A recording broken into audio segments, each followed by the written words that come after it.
व्यक्ति को अस्पताल जाने के लिए जब एम्बुलेंस नहीं मिली तो पीड़ित बाइक पर ही खतरों से खेलता हुआ अस्पताल पहुंचा।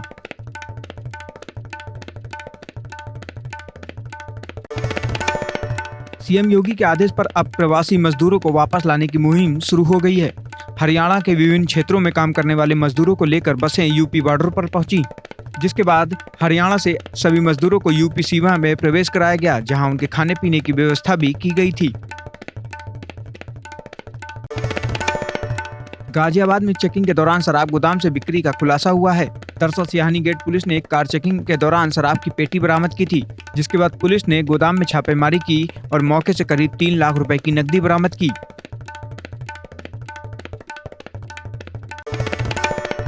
गाजीपुर में लगातार लॉकडाउन का उल्लंघन किया जा रहा है, साथ ही सोशल डिस्टेंसिंग की धज्जियां भी जमकर उड़ाई जा रही हैं। सब्जी मंडी में लोगों की भारी भीड़ जमा होती है, जिसके बाद जिले की तीनों सब्जी मंडियों को रामलीला मैदान में स्थानांतरित कर दिया गया है।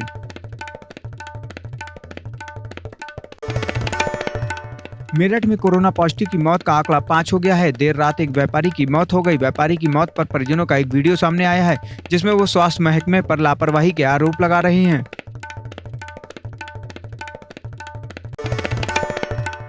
बारह घंटे में यूपी में कोरोना के 50 नए मामले सामने आए। मरीजों की संख्या में लगातार हो रहा इजाफा। पॉजिटिव मामले हुए 1883। 50 नए मामलों में सर्वाधिक 21 केस कानपुर में सामने आए। सहारनपुर में 12, नोएडा में 5, मुरादाबाद में 3 नए मामलों की पुष्टि। टीम 11 के साथ बैठक में सीएम योगी ने अफसरों को निर्देश दिया, शेल्टर होम्स को भी कम्युनिटी किचन की तरह टैग किया जाए। उन्होंने कहा, जब तक अगला फैसला नहीं लिया जाता तब तक लॉकडाउन पूरी तरह से लागू किया जाए। घटिया पीपीई किट मामले की एसटीएफ को जांच सौंपी गई। यूपी एसटीएफ ने डीजीएमआई के बयान दर्ज किए। गोपनीय लेटर वायरल होने से जांच का हुआ खुलासा।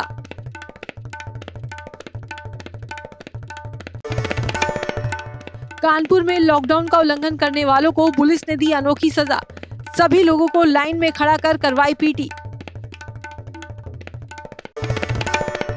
कोविड-19 को लेकर रेड जोन जिला घोषित है मेरठ। बावजूद उसके यहां ड्यूटी पर तैनात पुलिसकर्मियों को ना तो मास्क दिया गया, ना ही सैनिटाइजर और ना पीपीई किट। महिला सिपाही मुंह में चुनरी और पुरुष रुमाल बांधकर ड्यूटी कर रहे हैं।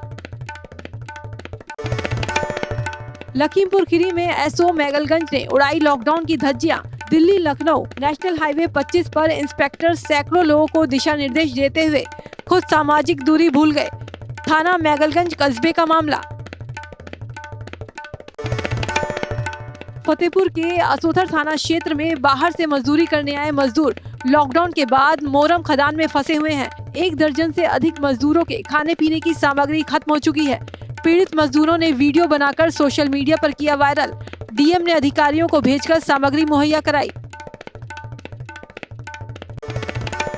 आगरा के रावली मंदिर के पास भूख से परेशान युवक ने किया हंगामा। घटना स्थल पर पहुंची रकाबगंज थाने की पीआरवी टीम। युवक नीचे नहीं उतरा, उसने पोल पर बैठकर ही खाया खाना। घंटों बाद पुलिस के समझाने पर पोल से नीचे उतरा युवक। कानपुर में जमातियों की बदसलूकी और गुंडागर्दी। आइसोलेशन में खाना फेंककर वार्ड बॉय को दौड़ाया। 20 से 25 जमातियों ने अलग अलग तरह के खाने को लेकर काटा बवाल। रोज रोज खाने का मेन्यू बदलने की मांग कर रहे हैं जमाती। बहराइच में कोरोना संदिग्ध को लेने पहुंचे दारोगा पर जानलेवा हमला। हमले में दारोगा और सिपाही घायल। पुलिस वालों से हथियार छीनने की भी कोशिश। एसपी ने कहा, नहीं बख्शे जाएंगे आरोपी। आगरा में एबीपी गंगा की मुहिम का असर। कल मासूम की मौत के बाद जागा प्रशासन। निजी अस्पताल में इलाज के लिए बैठेगा प्रशासन का आदमी।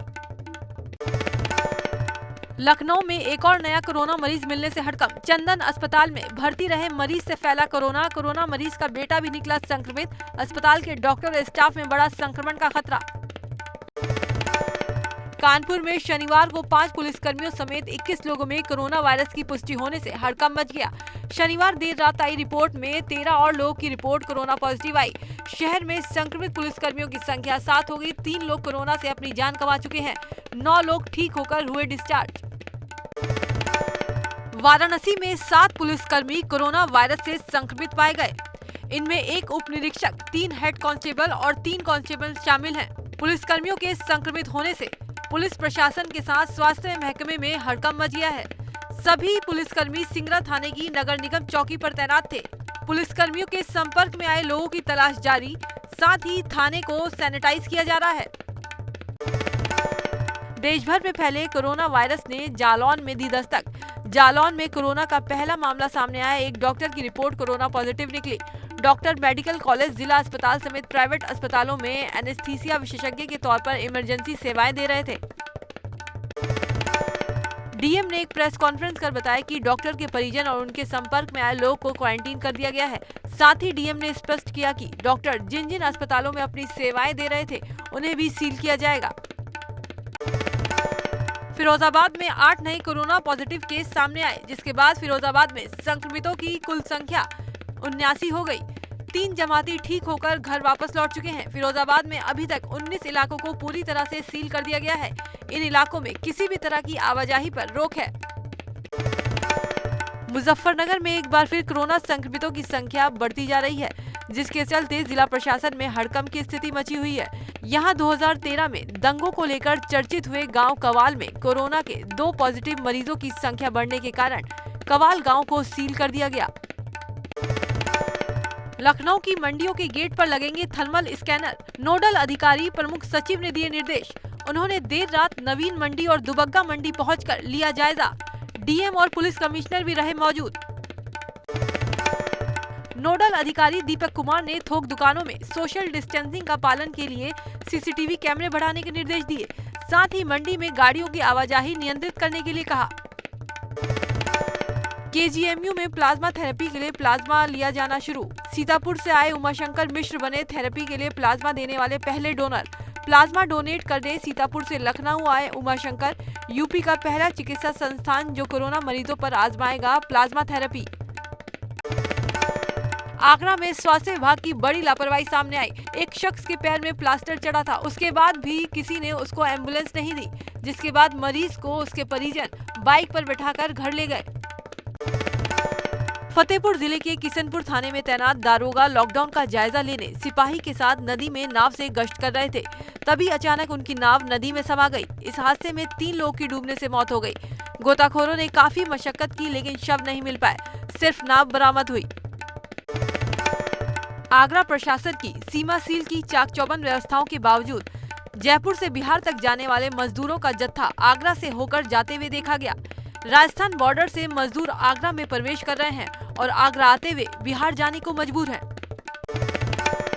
लॉकडाउन और रमजान के मद्देनजर फतेहपुर जिले के कई इलाकों में ड्रोन कैमरे से निगरानी रखी जा रही है। ड्रोन कैमरे के वीडियो में साफ है कि पूरे शहर में सन्नाटा पसरा हुआ है। डीएम, एसपी सहित काफी संख्या में पुलिस फोर्स मौजूद है। आगरा में कोरोना से हाहाकार के बीच 2 संक्रमित डॉक्टर स्वस्थ हो गए। एसएन मेडिकल कॉलेज से डॉक्टर राजीव गुप्ता और डॉक्टर प्रमोद मित्तल को घर भेज दिया गया। इस दौरान अस्पताल के बाकी डॉक्टरों ने उनका ताली बजाकर स्वागत किया। मेरठ में 3 कोरोना पॉजिटिव मरीज ठीक होकर डिस्चार्ज हो गए। अब तक शहर में 33 मरीज ठीक होकर घर जा चुके हैं। मुख्य चिकित्सा अधिकारी का कहना है कि मरीजों में तेजी से सुधार देखने को मिल रहा है। उम्मीद की जा रही कि जल्दी और मरीज डिस्चार्ज हो सकते हैं। कोरोना से लड़कर स्वस्थ हुए 2 मरीजों को ताली बजाकर और पुष्प वर्षा कर अस्पताल से विदा किया गया। शारदा अस्पताल से डिस्चार्ज किए गए 2 मरीज सेक्टर 8 निवासी सुरेश और सेक्टर 93 निवासी रिंकी को किया गया डिस्चार्ज। दोनों की दूसरे टेस्ट की रिपोर्ट नेगेटिव आई। अब तक शारदा अस्पताल 10 मरीजों का इलाज कर चुका है। कानपुर में कोरोना वायरस के बढ़ते हुए आंकड़ों को लेकर डीआईजी के सख्त निर्देश। बिना वजह घूमने वालों की गाड़ियों को सीज कर सीधे करें कार्रवाई। सुबह से ही पुलिसकर्मी चौराहों पर रहे सक्रिय।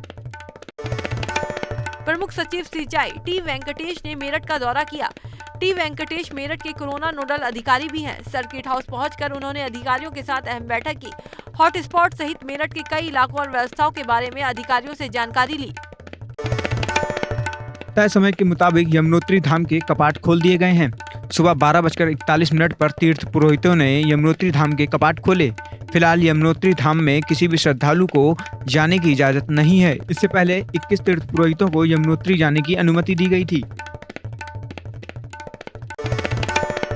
ऋषिकेश के एम्स अस्पताल में एक हेल्थ केयर वर्कर के कोरोना पॉजिटिव होने की पुष्टि हुई है। इसके बाद एम्स प्रशासन में हड़कंप मच गया। बताया जा रहा है कि पॉजिटिव कर्मी नर्सिंग स्टाफ यूरोलॉजी विभाग में तैनात था। इसके बाद पूरे ब्लॉक को सील कर दिया गया है।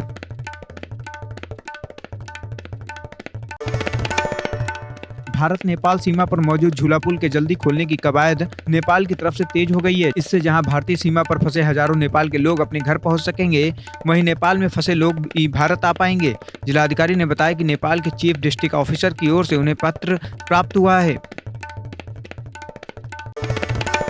आगरा के हालातों पर कांग्रेस महासचिव प्रियंका गांधी वाड्रा ने किया ट्वीट। कहा, प्रदेश सरकार आगरा के मेयर की बातों को सकारात्मक भाव से ले, पूरी तरह से जनता को महामारी से बचाने का प्रयास करना जरूरी है। जानलेवा कोरोना वायरस संकट और लॉकडाउन के बीच प्रधानमंत्री ने की मन की बात। पीएम ने संबोधित करते हुए कहा, आज पूरा देश कोरोना वायरस महामारी से लड़ रहा है। सबका एक ही लक्ष्य है, कोरोना को हराना। पीएम मोदी ने कहा, हर कोई अपने सामर्थ्य के हिसाब से लड़ाई को लड़ रहा है। कोई अपनी पूरी पेंशन, पुरस्कार राशि को पीएम केयर्स में जमा करा रहा है, कोई खेत की सारी सब्जियां दान दे रहा है, तो कोई मास्क बना रहा है। प्रधानमंत्री ने मन की बात कार्यक्रम में कहा, हमारे किसान भाई बहन इस महामारी के बीच अपने खेतों में दिन रात मेहनत कर रहे हैं और इस बात की भी चिंता कर रहे हैं कि देश में कोई भूखा न सोए। प्रधानमंत्री ने इस दौरान डॉक्टर, सफाई कर्मी और अन्य सेवा करने वाले लोगों का आभार जताया। इतना ही नहीं, पीएम ने कहा, हमारी पुलिस व्यवस्था को लेकर भी आम लोगों की सोच में काफी बदलाव हुआ है। हमारे पुलिसकर्मी गरीबों, जरूरतमंदों को खाना पहुंचा रहे हैं और दवा पहुंचा रहे हैं। मन की बात में अपने संबोधन में पीएम ने कहा, चाहे करोड़ों लोगों का गैस सब्सिडी छोड़ना हो, लाखों सीनियर सिटीजन का रेलवे सब्सिडी छोड़ना हो, इन सारी बातों से पता चलता है कि हम सबको एक मन, एक मजबूत धागे में पिरो दिया। मन की बात के 64वें एडिशन में प्रधानमंत्री नरेंद्र मोदी ने लोगों से अपील की। पीएम ने कहा, रमजान में ज्यादा इबादत करें ताकि ईद से पहले कोरोना खत्म हो जाए। पीएम मोदी ने यूपी के पूर्व कैबिनेट मंत्री डॉक्टर नरेंद्र सिंह गौर को फोन कर उनसे प्रयागराज का हालचाल जाना। पीएम मोदी ने शहर की व्यवस्था और लोगों की तरफ से की जा रही मदद के बारे में पूछा और प्रयागराज के नागरिकों से कोरोना के खिलाफ लड़ाई में अहम योगदान देने की अपील की। ऊर्जा मंत्री श्रीकांत शर्मा ने ऊर्जा विभाग के कर्मियों द्वारा एक दिन के वेतन के रूप में 8 करोड़ 25 लाख रुपए की आर्थिक सहायता राशि मुख्यमंत्री राहत कोष को दी। उत्तर प्रदेश के श्रम सेवायोजन मंत्री स्वामी प्रसाद मौर्य ने मुख्यमंत्री योगी आदित्यनाथ से मुलाकात की। इस मौके पर उन्होंने 18,02,966 रुपए का चेक कोविड केयर फंड में दिया। फिर सुर्खियों में बलिया से बीजेपी विधायक सुरेंद्र सिंह, कोरोना महामारी का बताया इलाज। कहा, कोरोना से बचाएगी तुलसी। रात में सोने से पहले गर्म दूध या पानी में 2 चम्मच हल्दी डालकर करें तुलसी का सेवन। इससे कोरोना जैसी महामारी से रक्षा होगी। दिल्ली सरकार ने सभी गैर कोविड अस्पतालों को निर्देश जारी करते हुए कहा कि अगर कोई मरीज इलाज के लिए आता है तो उसका इलाज करें। सरकारी या प्राइवेट अस्पताल इलाज में किसी तरह की आनाकानी नहीं कर सकते। पंजाब के मुख्यमंत्री कैप्टन अमरिंदर सिंह 30 अप्रैल को लॉकडाउन से जुड़े तमाम मुद्दों पर फैसला लेंगे। उन्होंने लॉकडाउन को लेकर 20 सदस्यों की एक्सपर्ट कमेटी भी बनाई है। कमेटी ने अपनी शुरुआती रिपोर्ट सीएम को सौंप दी। लॉकडाउन के दौरान तमाम स्कूल छात्र छात्राओं को ऑनलाइन पढ़ा रहे हैं। देहरादून में छात्रों के लिए भी ये एक नया अनुभव है। इससे घर बैठे छात्रों को पढ़ाया जा रहा है। गंगोत्री और यमुनोत्री धाम के कपाट खुल चुके हैं, लेकिन भीड़ नहीं जा सकती। पर हम आपके लिए मेरठ के रसूलपुर धौड़ली में दंपति की धारदार हथियार से हत्या। घर के अंदर मृत अवस्था में पड़ा मिला पति पत्नी का शव। हत्या कर हत्यारे घटनास्थल से फरार। पुलिस और फॉरेंसिक टीम मामले की जांच में जुटी। रुड़की में भी बारिश किसानों के लिए मुसीबत बनकर आई है। सुबह से लगातार हो रही बारिश ने किसानों की साल भर की मेहनत पर पानी फेर दिया। किसानों को अब गेहूं फसल कटाई के लिए सूखने का इंतजार करना पड़ेगा। गाजीपुर के एक किसान की मिर्च और लौकी 7 समुंदर पार इंग्लैंड तक पहुंच चुकी है और ये सब वाणिज्य और उद्योग मंत्रालय नई दिल्ली एपीडा के जरिए हुआ। इतना ही नहीं, इन सभी चीजों को गाजीपुर से नई दिल्ली तक पहुंचाने के लिए एसी गाड़ी की व्यवस्था की गई। अक्षय तृतीया के पावन पर्व पर गंगोत्री धाम के कपाट दोपहर 12:35 पर खोले गए। गंगोत्री धाम के कपाट खुलने पर प्रथम पूजा का श्रेय देश के प्रधानमंत्री को दिया गया। वैदिक मंत्रोच्चार के साथ अगले 6 महीने तक कपाट खुले रहेंगे। गाजियाबाद में अचानक मौसम ने करवट बदली। तेज हवाओं के साथ बारिश ने मौसम का मिजाज बदल दिया। बारिश होने से मौसम सुहाना हो गया। कुछ दिन से हो रही भीषण गर्मी से लोगों को राहत मिली। औरैया में रिटायर्ड पुलिसकर्मी की हत्या का खुलासा। पेंशन को लेकर छोटे और बड़े बेटे ने ही की पिता की हत्या। हत्या में इस्तेमाल डंडा बरामद, आरोपियों ने कबूला जुर्म। पुलिस ने गिरफ्तार कर भेजा जेल। बिधुना कोतवाली क्षेत्र का मामला।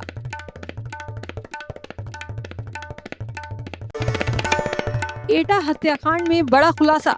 5 लोगों की मौत के मामले में पोस्टमार्टम रिपोर्ट आई सामने। रिपोर्ट के मुताबिक 1 साल के बच्चे की दम घुटने से हुई मौत।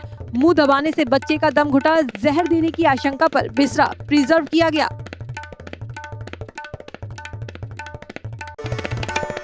लखनऊ के केजीएमयू के डॉक्टर से लूट का पुलिस ने खुलासा कर दिया। डॉक्टर को गोली मारकर कार लूटने वाले सभी आरोपियों को शनिवार शाम मुठभेड़ के दौरान गिरफ्तार कर लिया गया।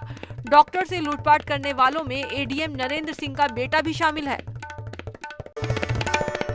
आरोपी का नाम यशार्थ उर्फ यश है। पुलिस के मुताबिक यशार्थ ने अपने एक साथी के मिलकर डॉक्टर के साथ लूटपाट की घटना को अंजाम दिया। मुठभेड़ के दौरान यशार्थ और उसके साथी आयुष रावत को गिरफ्तार कर लिया गया। इस दौरान एक आरोपी के पैर में गोली लग गई। यशार्थ इससे पहले भी हत्या और लूटपाट के मामले में जेल जा चुका है। यशार्थ उर्फ यश ठाकुर गाजीपुर थाना क्षेत्र का शातिर लुटेरा है। इससे पहले यशार्थ गाजीपुर से लग्जरी कार लूटने और हत्या की वारदात में जेल की सजा काट चुका है। कौशाम्बी के शहजादपुर चौकी के सिपाहियों पर हमला। अवैध शराब और गांजा बिक्री की सूचना पर गई थी पुलिस। एक झोपड़ी में हो रहा था अवैध कारोबार। सादी वर्दी में दबिश देने गए पुलिस जवानों ने प्लाट में घुसकर बचाई जान। पुलिस ने 3 लोगों को किया गिरफ्तार। फतेहपुर के मलवा थाना क्षेत्र के एक गांव में एसिड अटैक का मामला सामने आया। जेठ ने दुष्कर्म में नाकाम होने पर अपनी विधवा बहू पर एसिड फेंक दिया। वो गंभीर रूप से झुलस गई। पुलिस ने रिपोर्ट दर्ज कर जेठ और उसके एक दोस्त को गिरफ्तार कर लिया, जबकि दूसरा दोस्त फरार है।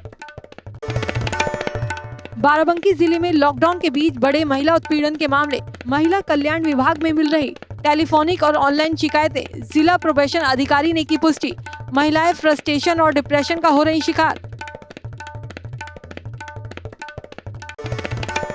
श्रीनगर पुलिस ने 2 वर्दीधारियों को गिरफ्तार किया। इनकी पहचान पौड़ी के 2 पीआरडी जवान के रूप में हुई है। इन्होंने नेपाली मूल के 3 लोगों के साथ लूटपाट और मारपीट की थी। लूटे हुए 14,000 रुपए और 2 मोबाइल फोन बरामद। लॉकडाउन के दौरान ऊंचे दामों पर शराब की अवैध रूप से हो रही बिक्री पर प्रशासन सख्त हो गया। प्रशासन, पुलिस और आबकारी विभाग संयुक्त टीम बनाकर शराब की दुकानों पर स्टॉक चेक कर रहा है। जिनके स्टॉक कम पाए जा रहे हैं उन दुकानों को सीज किया जा रहा है। सूत्रों की माने तो लॉकडाउन के बाद से लगभग शराब के 7 आइटम दुकान में कम पाए गए। रायबरेली के पत्रकारपुरम मोहल्ले के पीछे कूड़े के ढेर में लगी भीषण आग। आग लगने से लोगों में अफरा तफरी का माहौल। दमकल कर्मियों ने कड़ी मशक्कत के बाद बुझाई आग। अज्ञात कारणों से लगी आग के बाद पत्रकारपुरम के लोगों में आक्रोश। उत्तराखंड में बदला मौसम का मिजाज। देहरादून और उसके आसपास के इलाकों में तेज बारिश के साथ चली हवाएं। बारिश होने से तापमान में आई गिरावट। 30 अप्रैल तक पूरे प्रदेश में मौसम विभाग ने बारिश की संभावना जताई है। बागेश्वर में तेज बारिश के साथ गिरे ओले। ओलावृष्टि से किसानों को भारी नुकसान। गेहूं की फसल हुई बर्बाद। घरों में घुसा बारिश का पानी। रुड़की में भी अचानक मौसम का मिजाज बदल गया। तेज हवाओं के साथ बारिश शुरू हो गई। आसमान में बादल छा गए। बारिश ने किसानों की परेशानी बढ़ा दी। खेत में कटी हुई गेहूं की फसल बर्बाद हो गई। लॉकडाउन में नैनीताल का एक गांव बिहार का दशरथ मांझी बन गया। उत्तराखंड के नौकुचिया ताल में ग्रामीणों ने लॉकडाउन में छूट के दौरान सालों से लटकी सड़क बनाने के लिए श्रमदान किया और जरूरत का सामान खरीदने के बजाय मिलकर सड़क बना दी। इस दौरान उन्होंने सोशल डिस्टेंसिंग का बखूबी ध्यान रखा। टेलीकॉम कंपनी एयरटेल ने यूजर्स के लिए एक शानदार प्लान पेश किया है। इस प्लान में अनलिमिटेड कॉलिंग के साथ डिज्नी प्लस हॉटस्टार का फ्री सब्सक्रिप्शन भी ऑफर किया गया है। इतना ही नहीं, यूजर्स को इस प्लान का डेटा और एसएमएस की सुविधा भी मिलेगी। प्लान की कीमत 401 रुपए है और इसे प्रीपेड यूजर्स के लिए पेश किया गया है। कोरोना वायरस से बचने के लिए सोशल डिस्टेंसिंग सबसे जरूरी है। लॉकडाउन के दौरान पब्लिक ट्रांसपोर्ट का इस्तेमाल तो बेहद खतरनाक साबित हो सकता है। ऐसे में एक ई रिक्शा चालक ने अपनी रिक्शा को कुछ इस तरीके से डिजाइन किया है कि इसमें सोशल डिस्टेंसिंग के सभी नियम फॉलो हो सकते हैं। इस डिजाइन को देखकर महिंद्रा ग्रुप के चेयरमैन आनंद महिंद्रा भी इस शख्स की तारीफ करने में अपने आप को रोक नहीं पाए। पिछले कई वर्षों में एक ऐसी रिपोर्ट सामने आई है जिसमें चीन की ऑटो कंपनियां दूसरे देशों की कार कंपनियों के डिजाइन चुराकर सामान वैसी ही गाड़ियां बनाकर बेच रही है। चीन में एक फैंगशेंग कंपनी अपनी मैपल 30 कार की बिक्री करती है और इसका पूरा डिजाइन सामान भारत में बिकने वाली टाटा नेक्सन XUV जैसा ही दिया गया है। बुलियन मार्केट में सोने के रेट में बहुत बड़ा उछाल देखने को मिल रहा है। वहीं एक्सपर्ट्स की माने तो सोने की कीमत 82,000 प्रति ग्राम पहुंच सकती है। ऋतिक रोशन की मां पिंकी 65 साल की हैं, लेकिन इस उम्र में भी वो अपनी फिटनेस का पूरा ध्यान रखती हैं। यहाँ तक कि लॉकडाउन में भी उन्होंने अपने रूटीन को जारी रखा है। पिंकी रोशन ने सोशल मीडिया पर 2 वीडियो शेयर किए हैं जो इस बात को प्रेरित करते हैं कि लॉकडाउन में भी आप अपनी फिटनेस का कैसे ख्याल रख सकते हैं। उन्होंने इसके टिप्स भी वीडियो में शेयर किए हैं। कैप्शन में लिखा, मन की शांति हमेशा आभार है। महेश भट्ट अपनी पत्नी सोनी राजदान के साथ लॉकडाउन में कुकिंग करते नजर आ रहे हैं। सोनी ने अपने इंस्टाग्राम अकाउंट पर ये वीडियो शेयर किया है जिसमें महेश भट्ट उनके साथ कुकिंग करते देखे जा सकते हैं। इस वीडियो को देख लोग जमकर रिएक्शंस दे रहे हैं। रमजान मुबारक। बॉलीवुड के यंग एक्टर वरुण धवन ने हाल ही में अपना बर्थडे सेलिब्रेट किया है। उन्होंने इस मौके पर पार्टी करने की बजाय फिल्म इंडस्ट्री के दिहाड़ी मजदूरों की मदद करने का फैसला किया है। उन्होंने 5 लाख दिहाड़ी मजदूरों की मदद की है। जन्मदिन पर बिना पब्लिसिटी के मदद की है। अभिनेता इरफान खान की मां सईदा बेगम का शनिवार को जयपुर में निधन हो गया। वो 82 साल की थी। इरफान खान अपनी मां के अंतिम संस्कार के लिए भी नहीं पहुंच पाए। वो इस वक्त जयपुर में नहीं है। देश में चल रहे लॉकडाउन के बीच बॉलीवुड एक्ट्रेस शिल्पा शेट्टी अपने घर पर ही वक्त बिता रही हैं। शिल्पा ने सोशल मीडिया पर यह मजेदार वीडियो शेयर किया है जिसमें वो अपने पति राज कुंद्रा के साथ जमकर मस्ती करती नजर आ रही हैं। रमजान की शुरुआत होने के साथ बॉलीवुड एक्ट्रेस आमना शरीफ ने वीडियो शेयर कर बधाई दी। आमना ने वीडियो शेयर कर लोगों से लॉकडाउन में ही घर पर रहने और इबादत करने की अपील की।